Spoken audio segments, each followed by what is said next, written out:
What's going on, everybody, and welcome back once again. My name is Jordan, also known as J-Monster. I want to thank you guys for joining me for another replay battle. And now, this is another sort of, I guess you could call it a response video. Now, I know people have some concerns about Lindon. Many of the people watching this video, I'm sure, also watch Mad Commander's channel, and it is true. Lindon does suffer at something of a disadvantage against Mirkwood, and a lot of that comes down to the Mirkwood archer's accuracy and the lack of armor on Lindon's roster pretty well generally. That being said, it is possible to defeat a Mirkwood army that is fairly stacked on the skirmish side. Now, this is obviously not going to be a comp that works in every situation, but I would like to at least chime in on this and say that it is possible. It's not an easy fight, but it is one that can be done if you have your army sufficiently tuned and you kind of have an idea of how you want to approach things. So, let's take a look at my army comps here, and then we'll take a look at the Mirkwood army comp, and then we'll get into the battle itself. I hope you guys enjoy it. Now, naturally, we're going to start with the Lindon Forest. I've got 3 units of 4 Lindon Marines. These are Spear Javelin hybrids. Going to be very useful for putting on my front lines, for example, to defend myself from the front from any Lancer charges. Now, the Mirkwood Elves in the current patch have access to 3 units of Pathfinders, up to 3 units of Pathfinders if they want to use them. Now, I'm pretty sure that's going to change. I think it's fair to say that is going to change. It's going to go back down to 2. There's a couple reasons why that change happened, but I'll get into that when we talk about Mirkwood a little bit further. And maybe at the end of the video, because we'll go into some discussion about where we want the Elves to go in general and what kind of changes you'll see in the future. But in any case, so yes, I'm going to be mixing in my 4 Lindon Marines with my front line, just keep them defended. I'm going to have a couple of them on the flanks as well to defend myself from any cavalry charges, also just to use them aggressively as spearmen in the event that I need to. I've also got, I believe, 3 units of 4 Lindon archers. No, yep, 3 units of 4 Lindon archers, I believe. 3 units of Harlindon Guard, 2 units of Wardens of Tyrion, and 2 units of Wardens of Harlindon. So I have a lot of bows here, and there's a very good reason for that. I want to try and win that skirmish fight. I want to try and avoid a situation where I have to rush down a Mirkwood army, because that's just not going to go very well for me. So yeah, that's about it for my army. Let's go ahead and let's see what my opponent has brought to the battle today. Now, across the field for me, we have the forces of Mad Commander. We actually did a couple games yesterday, and this is kind of the reverse mirror matchup, essentially, of the Lindon versus Mirkwood game where I was playing as Mirkwood. So he's going to be bringing 3 units of Hiri Peng. Actually, I gotta say, a note on the names here. I think they're kind of cool. It seems a lot of people are confused a little bit about them, but there is a method to the madness, basically. So a unit like this, like the Thranduil's Bodyguard, or the it's like En Nandorian, is gonna be it's almost like its own tier. So the Palace Guard are gonna have this as well. They're like ER Tirith En Nandorian or something like that, which is like basically, literally, Elder Guard of the leader or something like that. So, like, Elder Palace Guard, essentially, because you're guarding a king. Yeah, the names are kind of cool, and they're there to make obvious distinctions between unit tiers and unit types. So even if you don't understand Sindarin, you don't really need to. All you gotta do is look at, oh, it's got here in the name, so it's gonna have a certain kind of stat baseline. So, for example, with the Elves of Mirkwood, all the here and whatever units, or here E, etc., have 6 armor. And they have a little bit higher melee defense, seeing as they are kind of the mainline heavy infantry. So, yeah, once you kind of understand the conventions behind them, it's not necessarily necessary to understand Sindarin completely. Although it is kind of cool for those of you out there that have put in the effort to kind of learn Tolkien's constructed languages, and it does definitely pique a lot of people's interest. So it's for reasons of immersion and also gameplay and a few other things as well. But I think it's just kind of cool. But in any case, he's got, I believe, 2 units here of the Hirinek. He's got a couple units of Hiri Lang in the back there. And out on his flanks, he's got 2 units of Hathel and Erin, who I believe are the spear... No, that's the sword unit. Yes, indeed. So it's a decent enough infantry line, but he's skimped on it a little bit in favor of bringing more archers. And he's got a ton of them. So as I said, he's got 3 units of Hiri Peng. He's got 1 unit of the Iar Argue and Nandorin. He's got a couple units of Pathfinders as well. It's like, I think Roichbin, or I think that's how you say it. Roichbin is, it's like Riders of Amon Lank. And he's also got the Archer equivalent out here. They're like the something of Amon Lank. So again, that tier distinction there is pretty clear.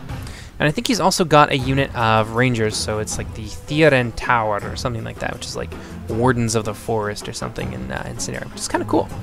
And I think that just about does it for his army comp, so let's go ahead and let's get into the replay. So in this particular matchup, I'm going to be the one that needs to move forward. And now, there's a couple reasons why I wanted to do this.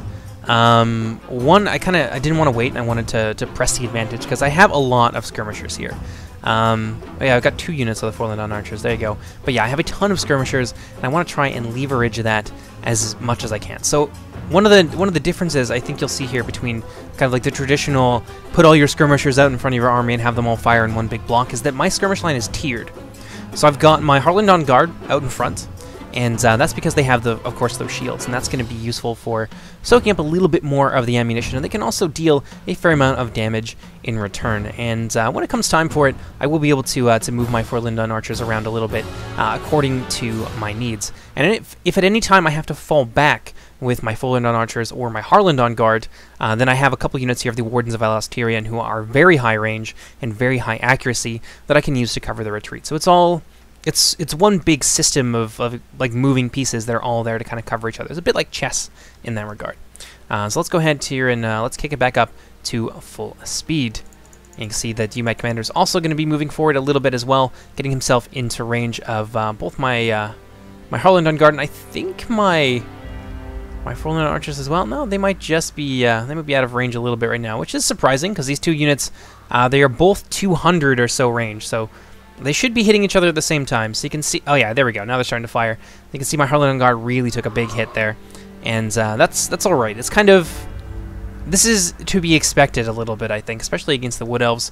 They have a little bit higher accuracy, although that will be changing. But I'll talk a little bit more about that at the end of the video. I won't clutter up the commentary with that so far. So I can see that my Lindon guard are really suffering quite heavily right now, and you can see that my commander's also bringing out some of the odd tier. I think it's like the High Guard of Amon Lank or something like that. He's going to be bringing them out here. So I'm going to respond with my units of 4 Lindon archers, going to move them out there onto the flanks, and try and move my 4 Lindon marines back a little bit. But having them targeted it's not necessarily the worst thing for me. Although, a quick note here, a lot of my horse archers, oh man, this is such a big mistake. I left them in range for too long, and I lost a lot of my horse archers really, really quickly. But in any case, these guys getting targeted is not the worst thing, because it does allow me to move my 4 Lindon archers into position and begin to put the hurt down onto these artillery that I'm on Lake. Now, having got the jump on them a little bit, my 4 Lindon archers will be able to do a fair amount of damage to them, but in a straight-up skirmish fight, these guys are obviously the superior archers. They've got 210 range as opposed to the 200 of most of the Elven units, so yeah, it's definitely a big leg up for them right there. Now, my commander's brought his archer line forward a little bit closer to my main line. He really doesn't have anything to fear from my cavalry in this battle, so I'm going to start focus firing them down now with my remaining units of Lindon guard, who have just absolutely melted. Look at this, very, very deadly. And yeah, so now I'm basically down here to a couple units, but I've got my 4 Lindon archers here along with my Lindon guard, and they are close enough that we can focus down this unit of Hiri Peng here in the front. You can see them actually beginning to take a lot of casualties really, really quickly. So focus fire is going to be an important aspect of winning a skirmish fight against the Woodland Realm as Lindon.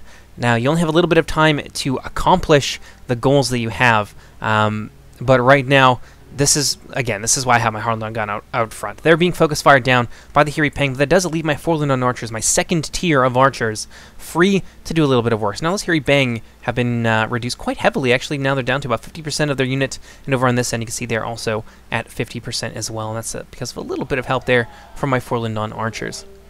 Now on this end, the artillery on Lake, still a big problem, but we do still have a card to play in that regard. So I'm going to open fire with my Wardens of Tyrion. Actually, no, my Wardens of Tyrion are focusing on those Hiri Peng right now. So my second line of archers has actually been engaged here to try and help me whittle down that Woodland Realm skirmish line just a little bit more. They're definitely at an advantage at this point. But I do still have a reasonable amount of skirmishers left, and of course I've still got my Wardens of Lindon and things like that here. I've got both of my remaining units, which I think are down to 23. Now I've moved them over onto this end, just a quick note on why they are where they are, because I want to continue to zone out the Roek Bin on Amon Lank. And these Lancers are a big problem for my front line. Actually, I thought I had some pikes in this battle, but indeed I do not. So I need to defend myself from his cavalry as best as I can. Those Wardens of Harlindon are going to be real important for helping me do so. So let's pop back over to the skirmish fight in the middle. You can see that the Hiribang have slowly but surely begun to fall apart. Now, Umad Commander is doing a similar thing to what I'm doing with his tiered skirmish defense. So he's taking care of my first and indeed half of my second line of archers, and he's not going to move forward with the rest of his Hiripang. Now over here you can see Hiripang also being focused down. There's a good reason why I'm going for the smaller unit instead of the larger one. It's because it does allow me to get a little bit of spillover essentially into the Iar Arguay and Nandorian, which is, this is a 2 HP unit and General's Bodyguard, so if I can cut them down, that's going to be a big deal for me. Over on this side, my Wardens of Elastirian have suffered quite grievously. They're now being, they're now the subject of the tender mercies of several of these units of Elven archers.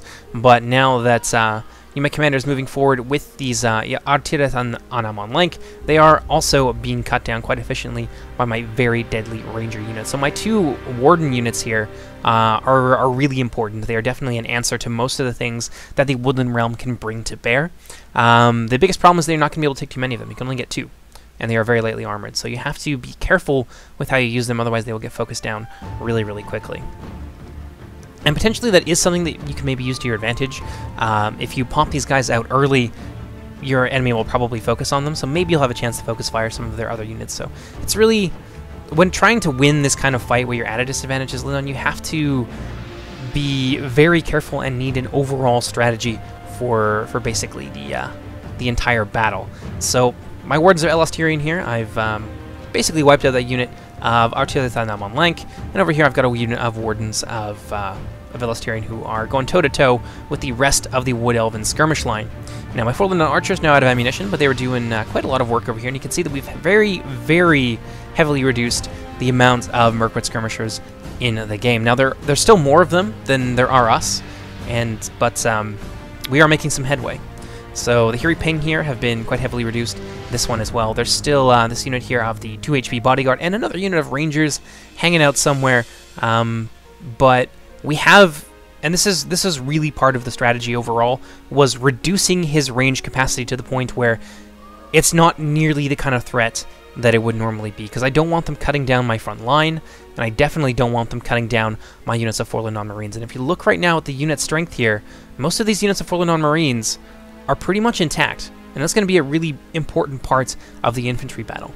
Now, he's had to use a lot of his strength focusing down my fairly vast companies of archers, and he's definitely going to win the skirmish fight, but I still got nearly 60 Wardens of Elastirian left over, and yeah, we've really done a number on his infantry, or his infantry skirmishers here. So the Hiripang suffering quite grievously at the hands of the Wardens of Elastirian. But ultimately, I think once he gets his line a little bit more in order there, he's going to be able to focus fire down my my Wardens really, really quickly with his very accurate archers. But still, we've traded fairly evenly. In any case, let's fast forward through this just a little bit. It's just a big back and forth here. Yeah, and you can see the Thurn and Tower. There you go. The Wardens of the Wood, who have now popped themselves out of hiding. But that's one unit. We're outnumbered by 1 unit at this point, so it's not nearly as bad as it could have been, I suppose. So let's go ahead and let's fast forward it a little bit here. Now, this is the point when I saw he had the other unit, I didn't really have a whole lot left that I could use to go toe-to-toe with them. So I've actually fallen back with my Wardens of Elastirian. I've still got a reasonable amount of them here, about 43 or so.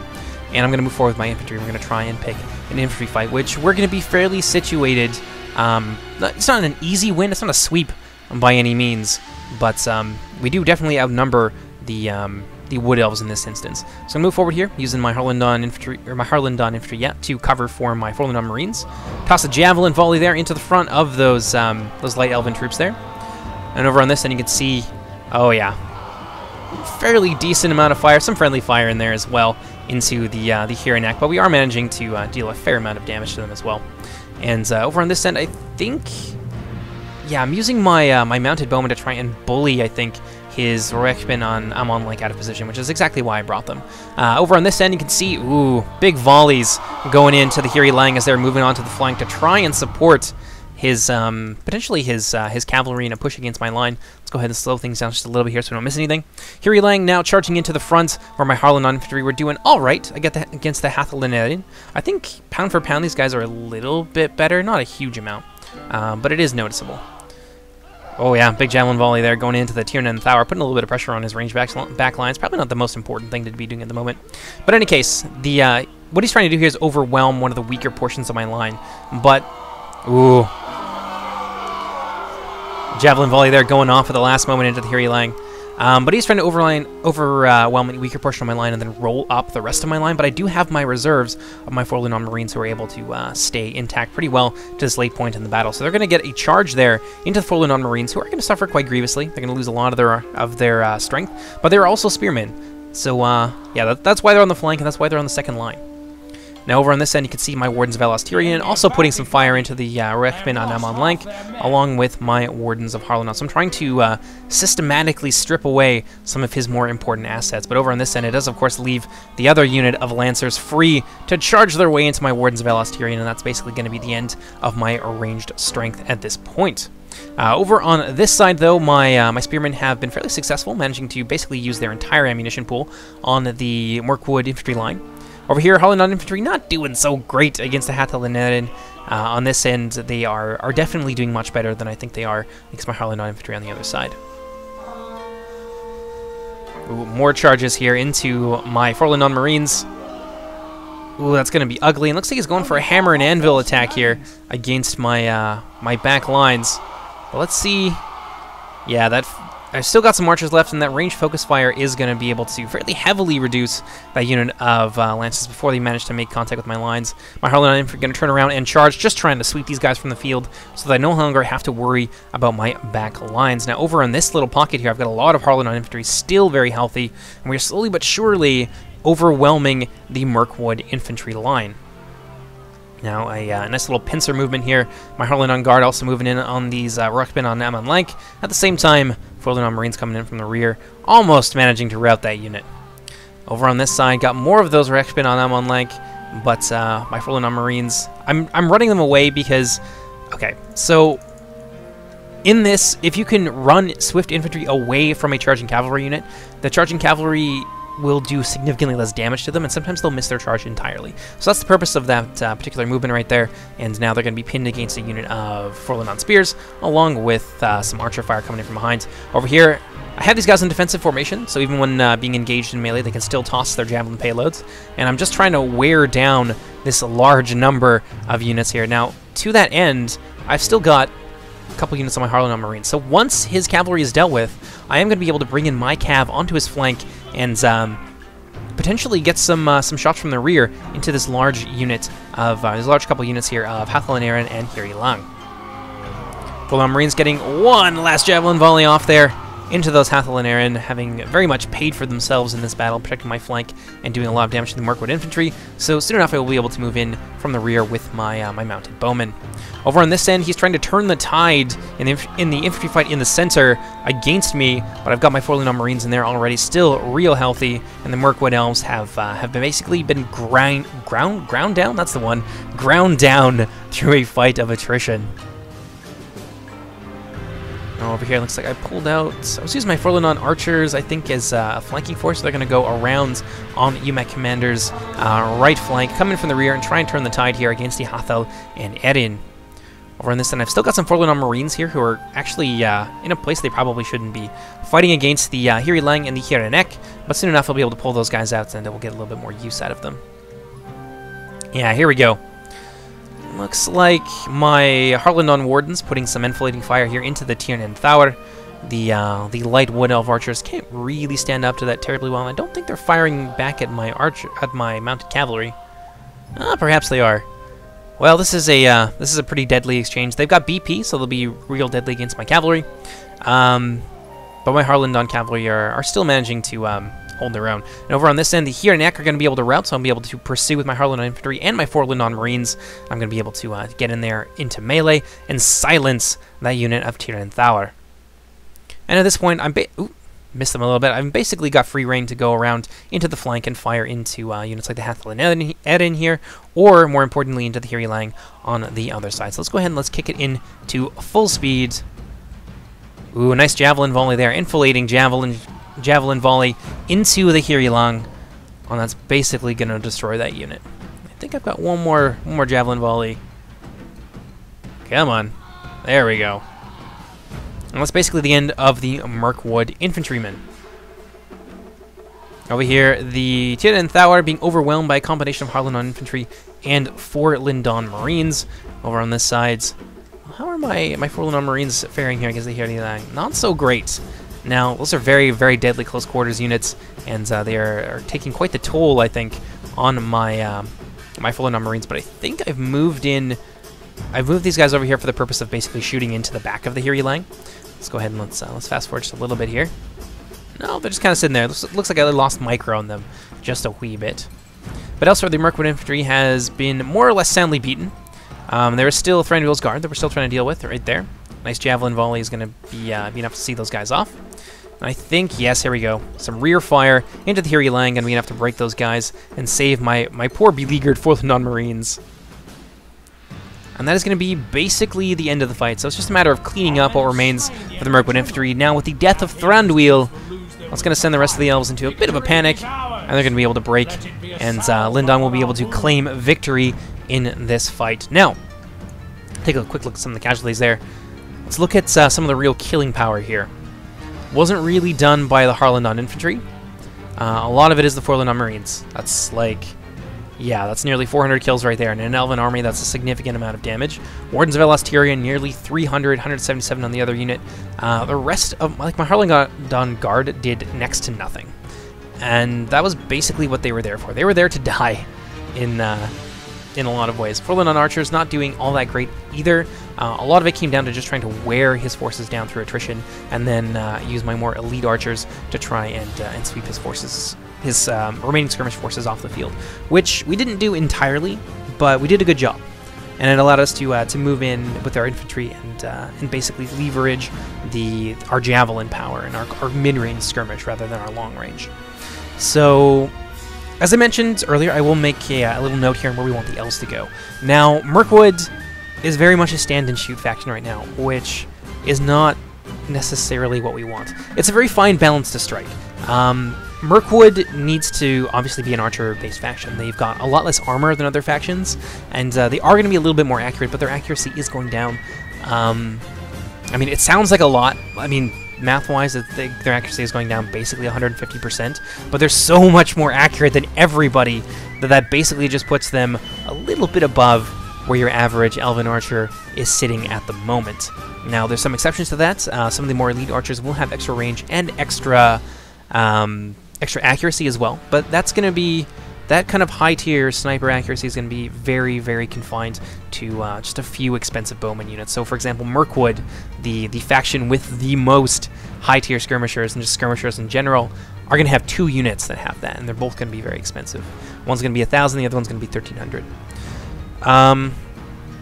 Other factions like Lindon, like the Wardens of Elasteria, they will have those, but they're, again, expensive. 1,000 gold for an archer unit that can potentially get shot to death by a large amount of lower tier archers.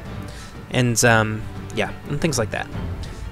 So, Mirkwood is going to be losing one of their archer units, the Woodland Patrol, essentially, which I think is the Theon and Tower. I'm pretty sure it's them. I recognize the model, and they're actually going to be becoming possibly a shock unit. So Mirkwood will be getting like a mid-range shock unit. Not a lot of armor, but it will have some fairly decent damage, because we want to shift Mirkwood away from only having one viable playstyle. Obviously, if you want to, you can still stack your archers and shoot people to death. Well, not necessarily to death, but you'll have other options. There will be an option to make a shock or a rush army, for example, if you choose to do so. And the goal is to make both of them equally appealing in different ways for different situations. So another quick note on some of the things that you can expect in terms of changes for the elves is that a lot of their higher tier archers are going to be losing. Currently, they have 18 volleys of ammunition they're going to be losing 2 off of that, so it's like a little bit more than 10%, it's like 15% or something like that. So they're going to be losing 2 volleys, they're going to go down to 16, which is very low. That is very low, especially for a bow unit. When some of the lower tier bow units I think have like 22, then it's a noticeable difference. So it's going to be more important to choose your targets wisely with the Elven archers, because they simply won't last quite so long. Some of the other hybrid units, for example, I think they'll have slightly increased accuracy, like the Lindon Harlan on guard, for example, but they won't have the same range. They're going to lose about, I think, like 10 range, so they'll go down to 190 instead of 200, and 190 is still respectable. That's where most rangers tend to sit. So the idea behind those changes is to make the elves a little bit more proactive, so you can't just necessarily sit back at a greater range than everybody and expect them to come to you. Now, especially for a faction like Lindon, it will be necessary to move forward and expose yourself a little bit more to your enemy. And it does, because of that like decrease in range and coming a little bit closer to the enemy forces. Ideally, it does open up some other forms of counterplay. So you can use your own ranger archers to go basically toe to toe with the elven archers, and rangers are very close to elves in terms of accuracy. It's a very minuscule difference. Well, not minuscule, it's noticeable, but it's not a huge difference. And on that note, a lot of the other lower tier elven units are going to be going down to basically ranger accuracy. They'll have the 200 range, so they'll have 10 more range than rangers, but it's not going to be them sniping you, like putting an arrow through your general's eye from like halfway across the map. It is something that we are looking to change, because we do want to make the elves, we want to make them dynamic, not necessarily. I mean, some people want them to be harder to play, and I think that these changes will make it less easy, not necessarily harder, in the sense that I don't find any of the factions particularly hard to play once you understand the way that stats and comps and different factions interact with one another. Once you have that kind of base of knowledge, then nothing is particularly like, oh, it was so hard for me to do this, you know what I mean? You have an idea of what you need to do, and then you just put that plan into action. So it's not necessarily like super difficult, which is, I think that's the balance that we're trying to strike. But in any case, that's a big long rant about kind of our philosophy when it comes to balancing factions and stats and things like that. So I won't take up any more of your time with that, but I did want to make this video just to I guess allay some of people's concerns about X faction being super easy and, certain matchups being nearly impossible.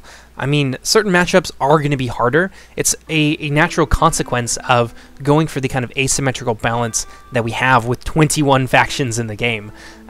Soon to be 23, I believe, in 0.99 or 1.0. So there's going to be 2 more factions being added to the game. So we're trying to give everybody an identity, but at the same time giving them an opportunity to win, basically to win most of their battles, as long as they know how to build and command an army. But naturally, as a result of everyone having their own distinct identity, there are going to be certain matchups that are harder. So long-range accurate skirmishers is naturally going to pose some pretty serious hurdles for a faction like Lindon that is very lightly armored.